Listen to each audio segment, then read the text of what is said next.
be seated. And I do. I say a little prayer every day before work. From the moment before I put on my makeup, I say a little prayer. Good morning, everyone. Good morning, everyone. Good morning. All right. This is a great morning. Now, don't look for the teleprompters or video screens, PowerPoints. Today, I'm the PowerPoint, live and in person. I want to thank our Chief Legal Counsel member, Nathan Kuzma. He does a magnificent job. You don't want to be on the other side in a courtroom against Nate Kuzma. Does a magnificent job at what he does. He is best in class, and thank you for your amazing work, and thank you for introducing me today. I appreciate that. I am truly honored that each of you are here today. It demonstrates how much you care about the state of our school district, and mostly about our most precious gems, which are our children. So I want to thank you for being here today. I want to thank, I have a PR team that is outstanding. You see this? It looks amazing. Thank you, Jeff Hammond. He's fairly new to our team. I want to thank Kim Tran.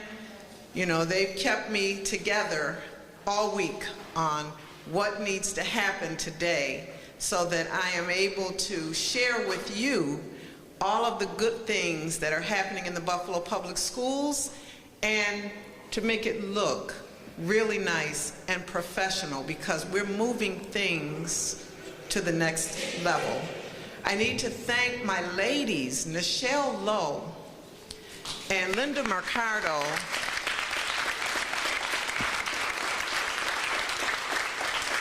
I think they have one of the hardest jobs in the district, which is keeping my calendar straight. So I want to thank them for the work that they do. Where would I, my leadership team, our schools, and our district be without our Board of Education? Our board is committed, they are smart, and they give me the support and the guidance that I need to take our district from good to great.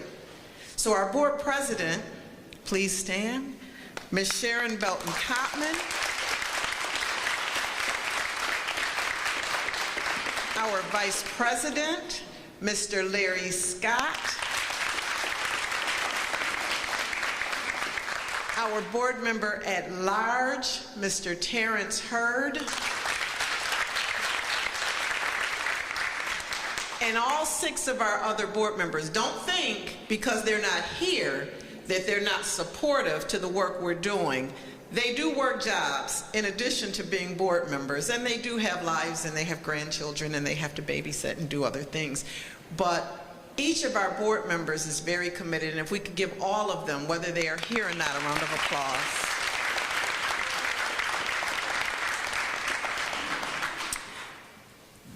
I believe we have a representative that is in the audience that I want to thank. She's a representative of Governor Hochul's office, Ms. Bonnie Lockwood. Thank you for being here.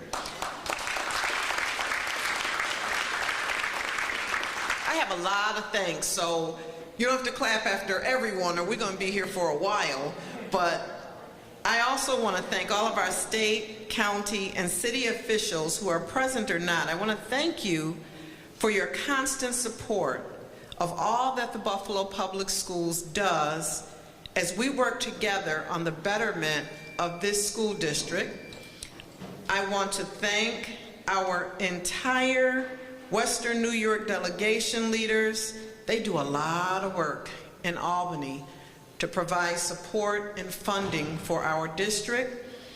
I need to thank those brilliant, beautiful children, young people, that you saw today present the colors representing South Park High School. Our board member, Terry Shuda, she's not here today, but I know she's listening, and she would be proud of who they are. And our Buffalo Academy for Visual and Performing Arts young man that sang the national anthem a cappella, I mean, just beautifully, beautifully. I need to thank them. That's just a snapshot of the greatness that happens in all of our schools.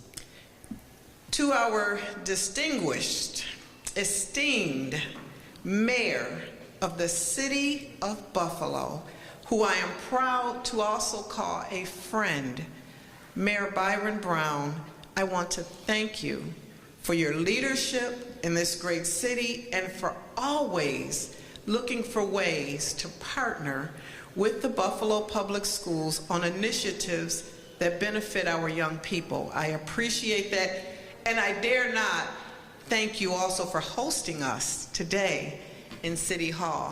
Thank you.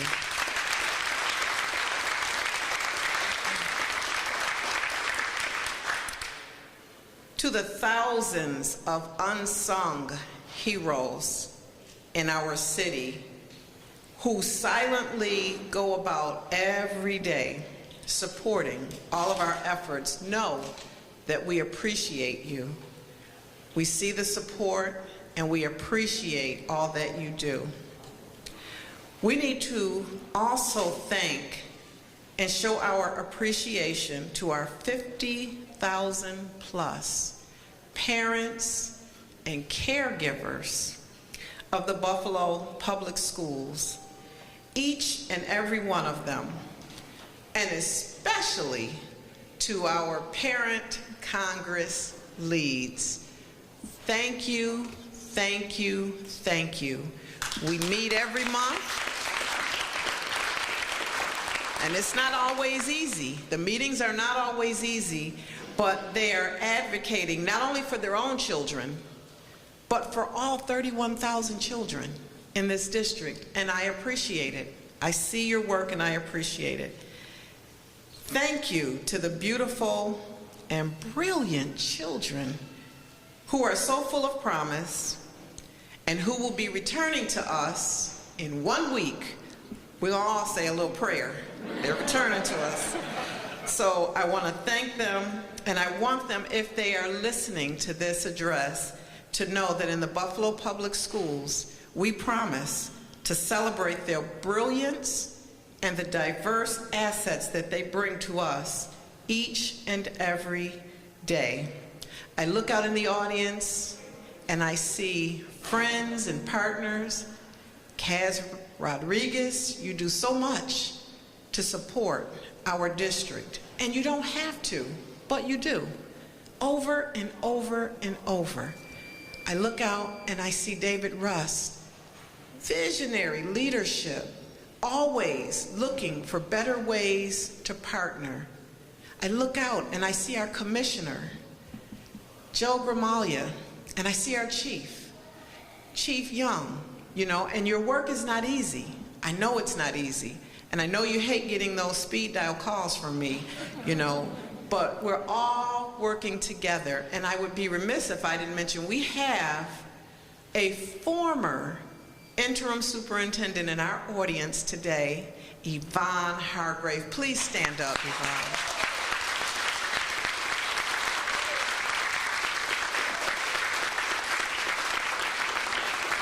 Mrs. Hargrave has mentored so many, I mean, as principal at Ken High. I don't know if we have any alumni in here from Kensington High School, but all right, okay. I mean, I know we got East, we got, you know, Riverside, we got different, you know, Bennett. Okay, see, if I start shouting out, you know, we're gonna be here for a minute. But she served as interim superintendent and has been a great mentor for me for many years. I have always looked up to you as you have made difficult decisions with such class and grace, and I'm pleased that you are here today. Thank you for being here. All right, so we're going to start to get into why we're here today. It is my genuine honor to spend just a little time with you today to briefly share with you the work that we've been involved in over the last year and to highlight where we're going this coming year.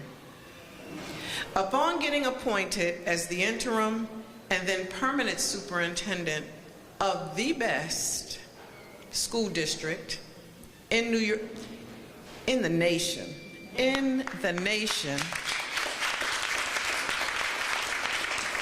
but the second largest in New York State,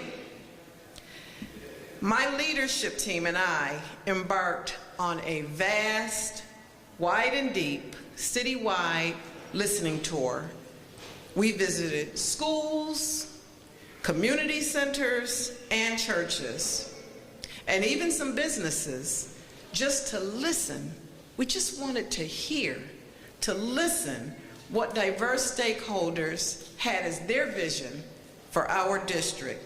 We wanted to learn from parents and from children what they wanted to see from our school district.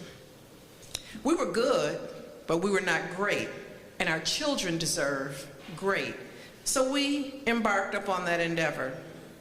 This action forced us to take a real good and long look at ourselves, and it gave us the opportunity to peel some layers, to discover what was actually working, and to learn about, at the core, what we needed to strategically modify or change.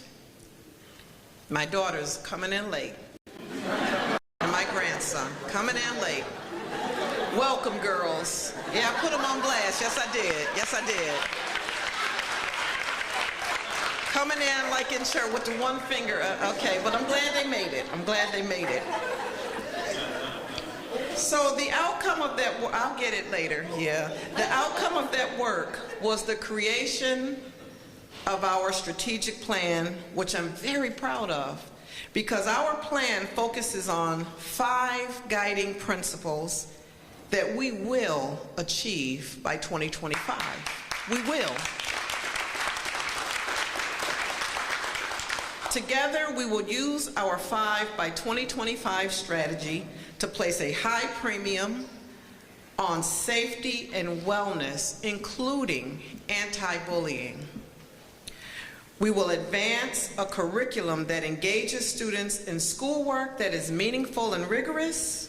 We will maintain a highly qualified and diverse staff in all of our schools and district offices through recruitment, orientation, and development, and we will continue to get better with actively engaging families and this community to improve student learning and growth. So during our listening tours, I came across a lot of people, lots of people, individuals who fell into 3 categories.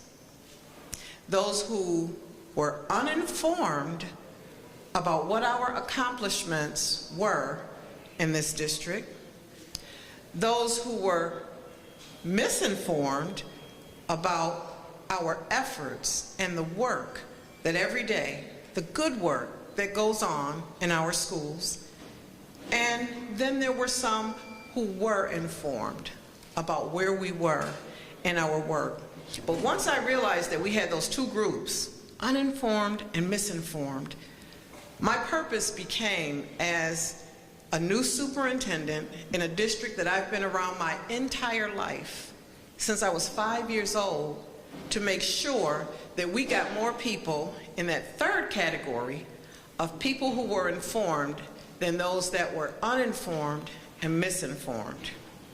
So we began to share what we were doing, and my hope is that when you become informed, when you get into that 3rd elite group of informed people about the great work happening in our school district, don't keep it to yourself. Go out and share. Share far and wide about all of the things that we do in this district, all of the wonderful things that our children do, all of the great and committed work that our board does, our mayor does, our partners. Share it. Share it. Let people know about the good work that we do. So now let's get into some accomplishments. This is the good part. You should know that in 2022, we graduated 79% of our children for the first time in a very long time. We did that, and I'm not overly thrilled because I want it to be a 3-digit number. I want it to be 100%, but we're on our way. We're on our way. And listen to this. We have 16 high schools, 8 of which had a graduation rate of 90% or higher. That's great. And did you know that one of our schools had, let me say, 100% of their children had graduated from high school? Where are they doing that at? Tell me. Where else are they doing that at? It happened here.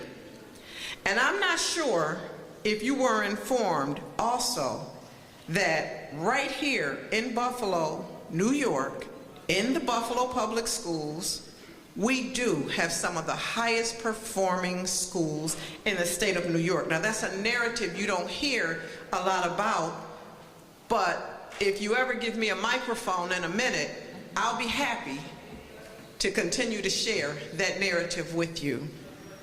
Did you know that we have a baby arts program within our school district for our littlest learners right on the east side at the Arthur O. Eve School of Distinction, number 61. We have pre-K and kindergarten children learning violin, dance, theater. It is amazing to see right here, Buffalo Public Schools.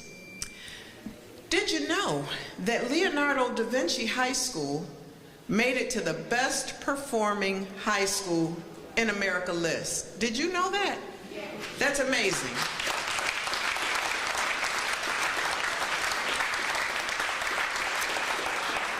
I told you all you clap after too quick because I got more. I got more. U.S. News and World Report evaluated more than 17,800 schools at local, state, and national levels to compile their 2022 best high school rankings. One of our schools made it to the list. Out of 17,800, City Honors ranked number 234. Amazing. Right here in Buffalo. Did you know that Buffalo Public School, number 64, the Frederick Law Olmsted School, ranks better than 91.1% of elementary schools throughout New York State? How about it?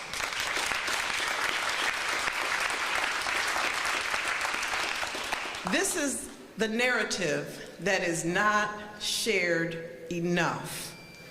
These children, staff, and families, we're a Buffalo Public School District. And so these are children who just work hard. They just work hard to be the best. They show up and they give us their best. Got a few more. At this time of increasing inflation, you know, costs are going up. Are you aware that 35% of Buffalo Public School students graduate high school having earned more than 6 credit hours? You know how expensive college is? They graduate with more than, not 6, more than 6 college credits. And then I need for you to really listen up because we're doing something really innovative and exciting with the program. It's not really a program, it's a curriculum called WAS Ed. The Buffalo Public School District is the first urban school district in the world, like the nation, in the world, to achieve a WAS Ed district-wide pathway for all of our students in grades K through 12 to graduate having explored hands-on classes in the technology field. You know that our children love hands-on stuff. They love technology. In fact, it's a game changer.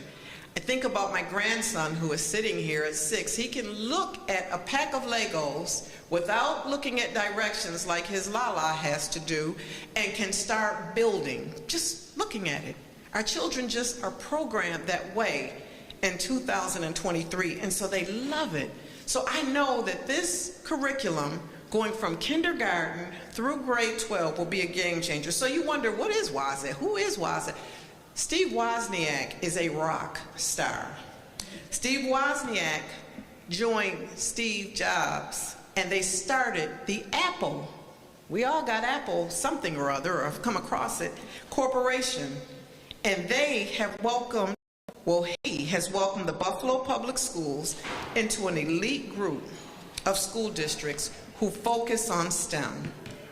This aligns with our equity focus. Equity for all. That means we don't leave anybody out. For all in all that we do, regardless of your zip code, regardless of your socioeconomic status, none of that matters. You all our children get exposed to this benefit starting in kindergarten. So what does that look like? This year, and I can't wait to get to these classrooms and see this, we have kindergarten children who will start to receive training this year. Thank you so much, Ms. Walker. This year, thank you so much, Dr. Laura Samolsky-Peters and Baudo and Ann Botticelli. Thank you so much, Board President. This year, our kindergartners will start to receive training in robotics, coding, animation. Again, it's remarkable, and I'm just going to tell you, our first graders will be taking classes in drones. You know, they love that stuff. Cybersecurity, who else is doing that? I'm just saying, who else is doing that? I Googled, I couldn't find another district that was doing all this. But, you know, I'll just end, because I could go grade by grade and share with you what each grade of students will be learning. But I'll just jump to the seniors, and you know, all of taking advanced courses in engineering, cybersecurity, mobile development, drones, and more. You got to give it up. You got to give it up for this. This is huge. It is huge. Got a few more have you heards.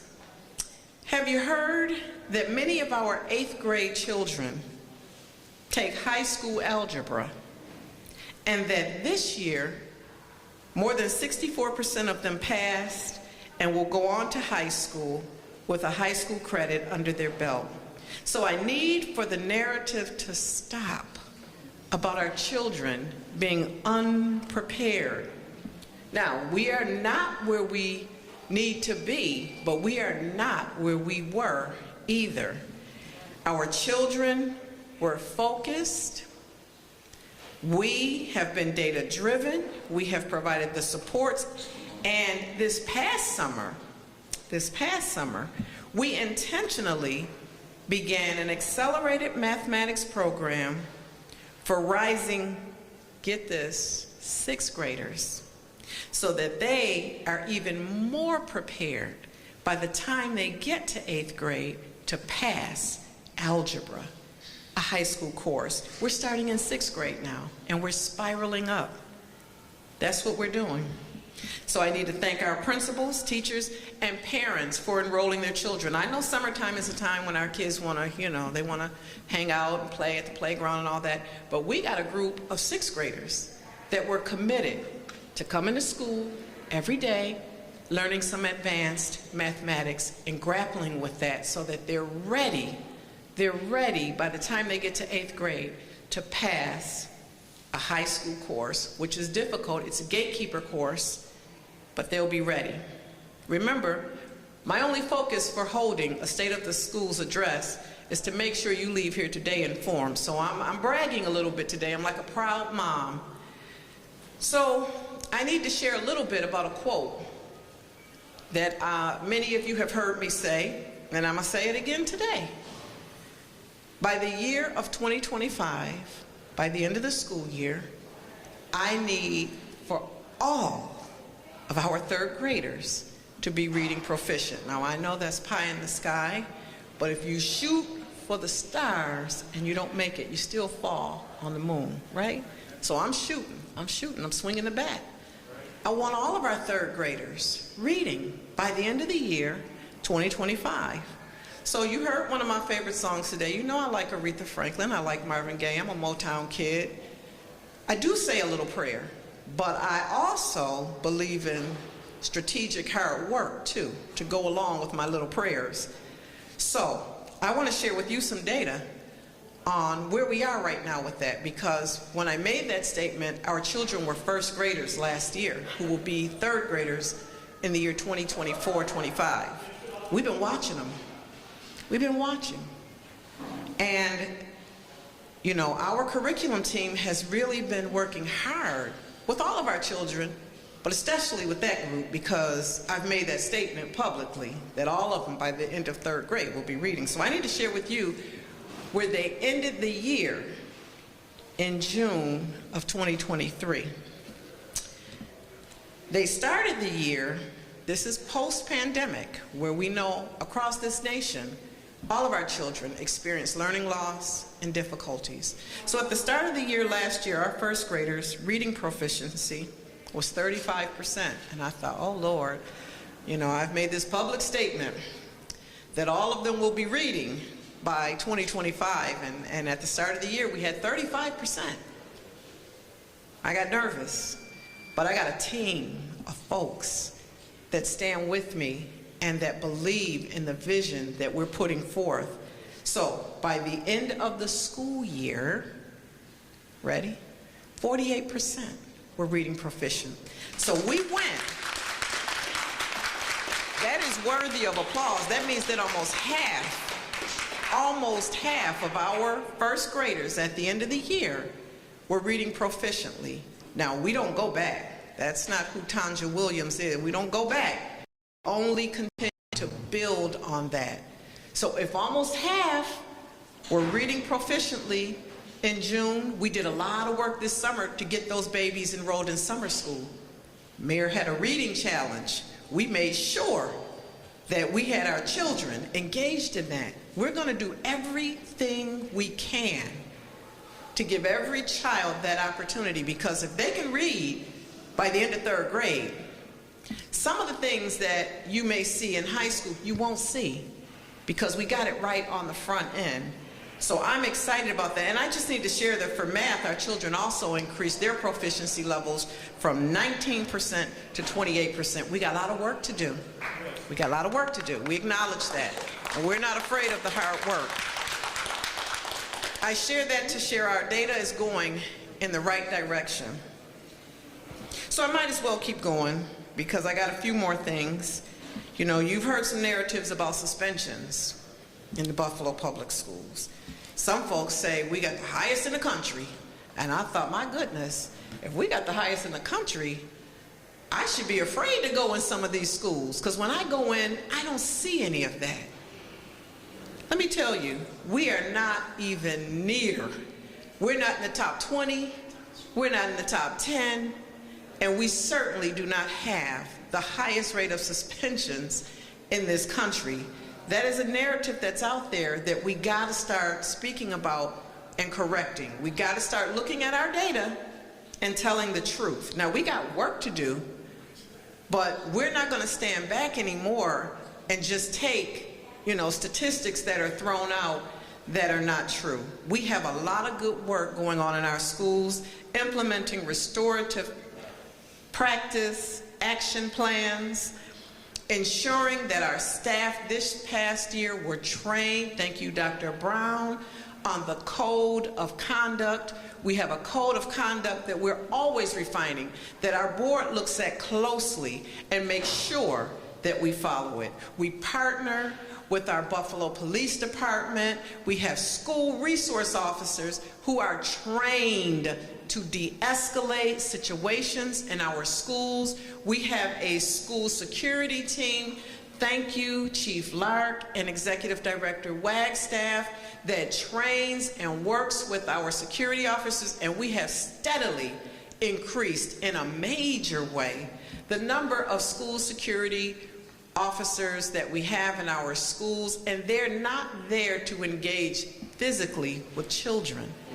They are there to build relationships, to help de-escalate, to mentor, to get to know our children.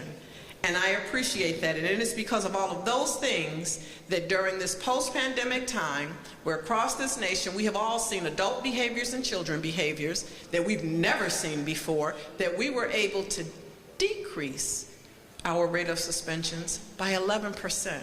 We did that. Hard work. We did it. Thank you to our community partners who have mental health clinics. Thank you, David Russ, for that. Thank you for creating an apprenticeship program that offers our children hope when they graduate from high school. All of these are things that help to de-escalate behaviors in our schools. Thank you, Kaz Rodriguez, for introducing me to a National Joya team that wants to work with us on human trafficking. You know, all of these are things that we're a large urban city, district, that our children engage with, that have the potential to create trauma, anxiety, anger, all of those things that lead up to suspension. It will take a village. It can't just be Tanja Williams. The S on my chest for superintendent or superwoman or whatever it is, it just isn't that big. It's going to take everybody. It's going to take all of us, all of us, all of us to wrap our arms around our children and our families, link arms together, and work for one vision and one mission. So, okay, I'll get off of that now. So our children are coming back to us in 1 week. I can't wait. I can't wait. I think I'm gonna schedule a little bus tour, you know, and get around to as many schools as possible. This past year, we did something really remarkable.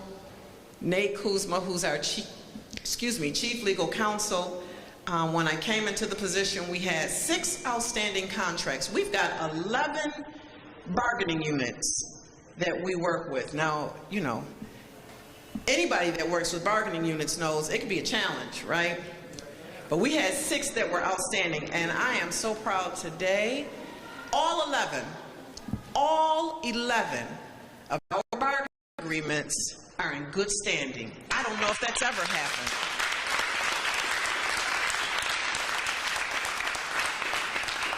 So we are not struggling this year filling classrooms. We have been able to fill most all of our classrooms with highly qualified, certified, diverse teaching staff. Exciting. I know that the outcome of that is going to be increased teaching and learning happening in all of our classrooms. We also will be implementing a 3-tiered bell schedule, and it's gotten a lot of attention. A lot of folks are interested, you know, in this. What this has the potential to do, we struggle with a national bus driver shortage, just like everybody across our country. And so last year, we had an extended learning time program, but due to the bus issue, it was difficult for children to stay after that took buses. And so only the children whose parents could pick them up, or if they were walkers, they were able to participate. That didn't feel equitable, because what about the children who take buses? So this 3-tiered bell schedule will offer children a shorter bus ride to and from school.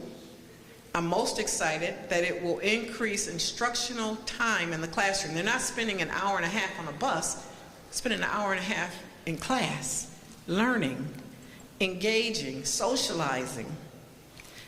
It will also allow our children to, again, who take buses, participate in after-school programming where it furthers them academically, socially, emotionally, culturally, and all of those things. And we've increased the number of bus aides who will be on our buses.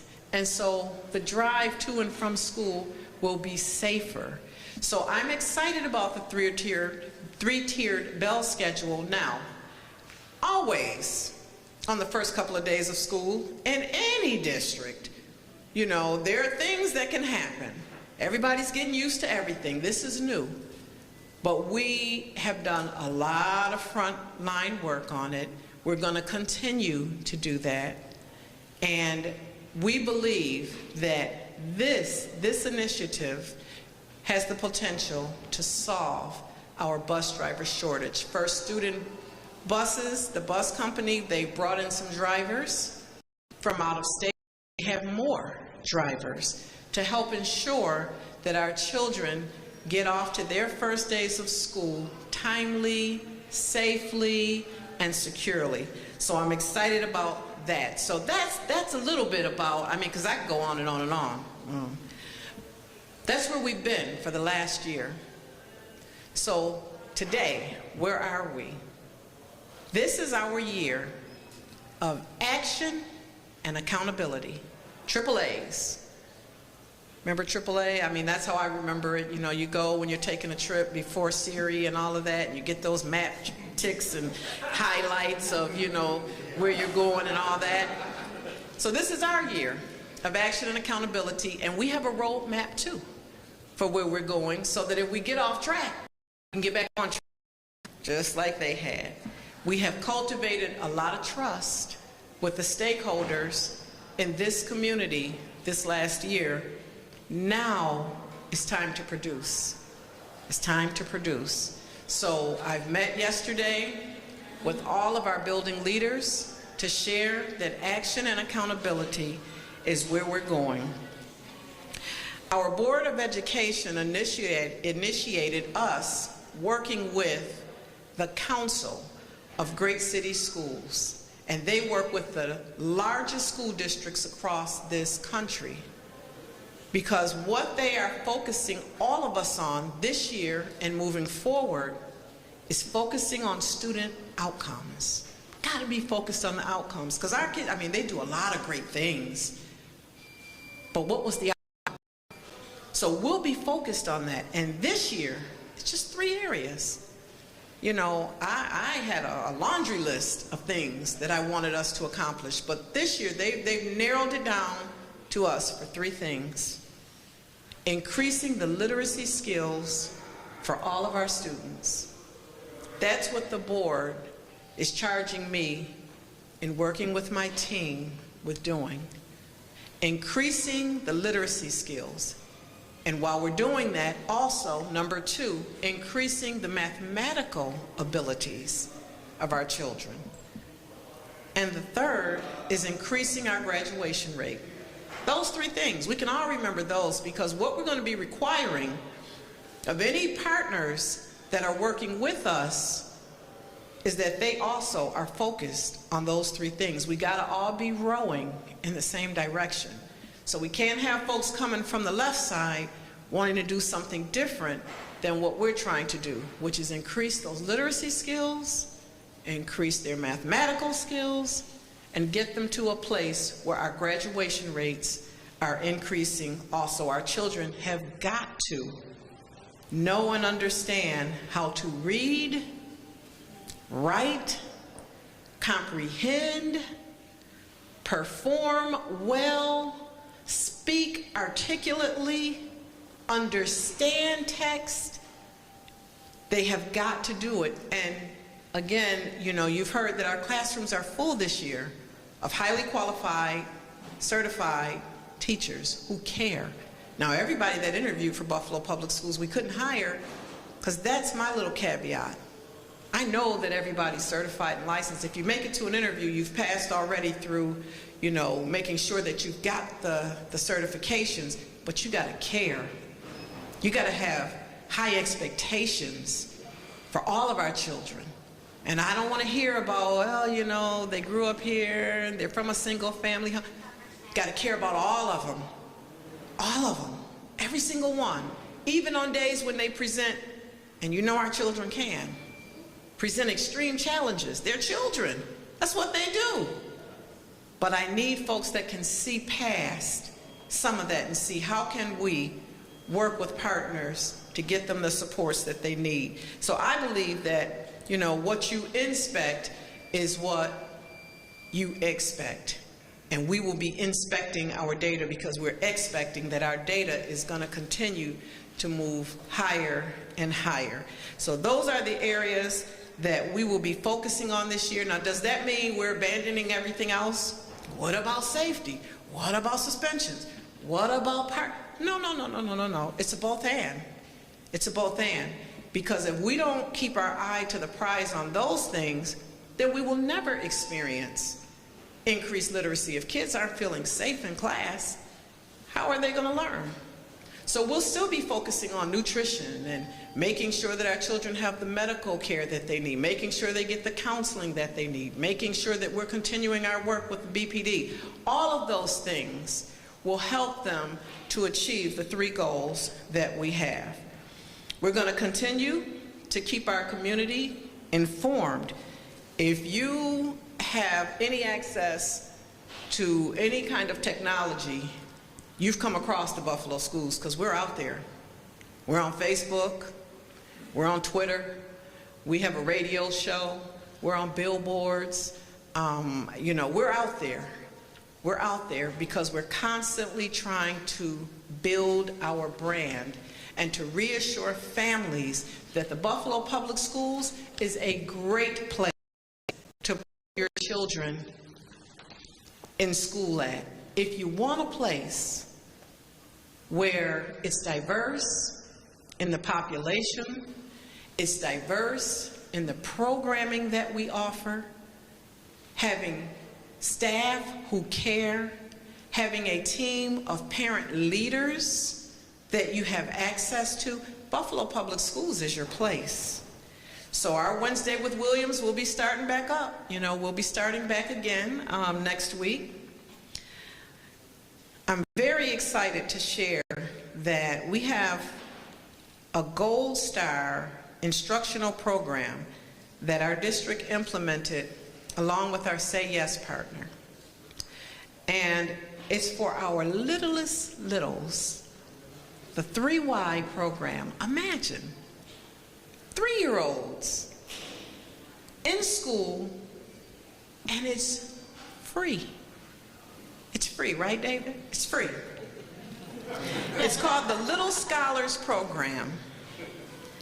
And I mean, to see the classrooms, first of all, they're colorful, they're beautiful, it's new furniture, they're vibrant, and then to meet the teachers who believe. They don't get frustrated when our littles act like 3-year-olds. Because that's exactly what they are. They're loving, they're caring.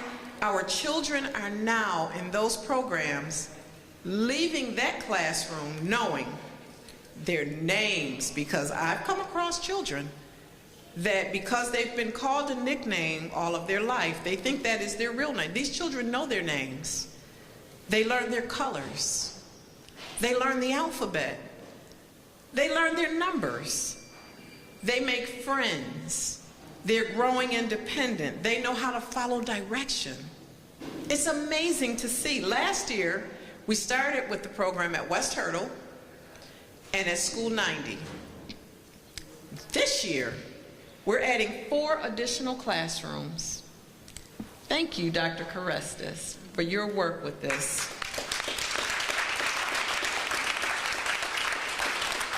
Hillary Park Elementary will have a classroom. Our Dr. George Blackman Early Childhood School, number 54, will have a classroom. Southside Elementary will have a classroom, and our Stanley Makowski Early Childhood School, number 99, will have a classroom. So thank you again, David Rust, who is the CEO of Say Yes, for having that vision and working with our district to get that implemented. We are a school district on the move, a district that is committed to equity and high performance, and again, we will be focusing on action and accountability this year. That's our work. My only ask is that you stay informed on what is truly happening in the Buffalo Public Schools, and to courageously go out into the community and to spread the good news. Spread the good news. We have wonderful children, committed staff, parents who want the best for our children. So I will end by sharing that as your superintendent of the Buffalo Public Schools, who is a daughter of this community, I'm a daughter of the community. I've been around Buffalo schools since I was 5. That's most all of my life. I continue to have huge, big dreams for all of the children in our district. I have a dream that the Buffalo schools will provide a world-class education where all students, regardless of their neighborhood, race, socioeconomic status, or life experiences, will have opportunities to achieve at high levels and grow socially and academically every day. I did it, and they can do it too. Many of us did it, and they can do it too. I have a dream that each of our students, every single one, will enter safe, beautiful learning environments each day where they will be greeted by caring staff who are nurturing, qualified, and who genuinely want the best for each of them.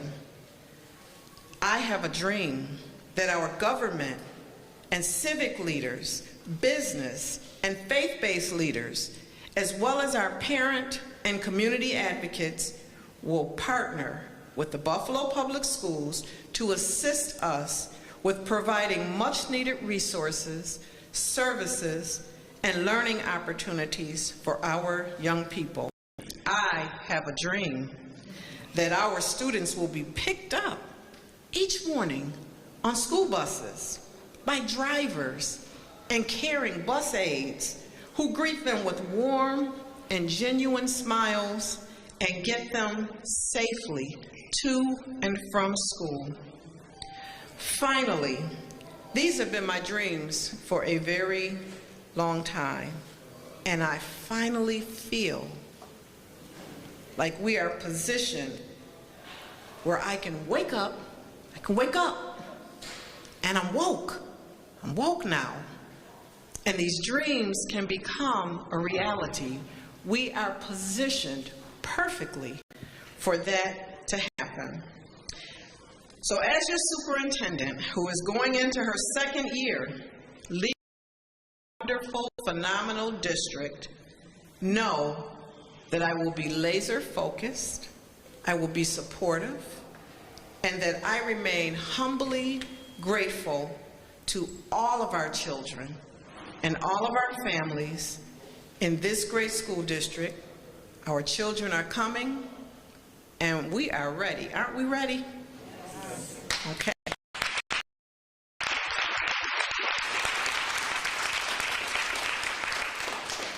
Got to end with a conversation to our parents. Parents, caregivers, if you're listening, please remember, we cannot do this work without you. Your children will only stress if you stress. Our children will only show up to school angry if you're angry and anxious, because our children feed off of us as parents and grandparents and aunties. They get their cues from us, and I'm just saying, please work with us. My plea to parents is to help us to address and overcome obstacles and impact their children calmly and restoratively. Connect with your children's teachers regularly. Don't wait for an issue. Please work cooperatively with your children's principals and assistant principals, because what I promise you is that under my leadership, I will never close my eyes to any adult in our district harming your children. Rest assured that they are there to help. They are there to help, whether we agree or not all the time. That's a different story. Adults hurt, the actions will be taken swiftly, and the consequences will be serious. So please work with us. I want to thank you all for joining us today, and I must share that I have another mentor who is in the building. I got a lot of mentors, lots of them, and I believe in acknowledging them when they are a part of any audience that I have the opportunity to speak at. Know whose shoulders I stand on. And we have Mrs. Mary Ruth Kapsiak, who saw in me before I saw in myself. Please stand up. She's a former board member who saw in me before I saw in myself that I could be a principal. I'm like, really? And now look, I know whose shoulders I stand on. So now it's really an exciting thing that I'd like to ask you all to come up to the 7th floor, because I was in the mayor's office. You know, we meet regularly, a little over, well, I've always seen them, but I really noticed that it has photos of all of the previous mayors, and I thought, wow, that's a beautiful history. So I happened to mention that, what if the Buffalo schools did some research and found out who all of our former superintendents were? And we did just that. And so I invite everyone to come up to the 7th floor and do a gallery walk, a historical walk of all of our former superintendents. They are photographed and framed so beautifully from the children at McKinley High School. They did all of that to see who all of our former leaders in the Buffalo Public Schools were. Thank you so much for being here today. It means a lot, and we're going to have a great school year. Thank you.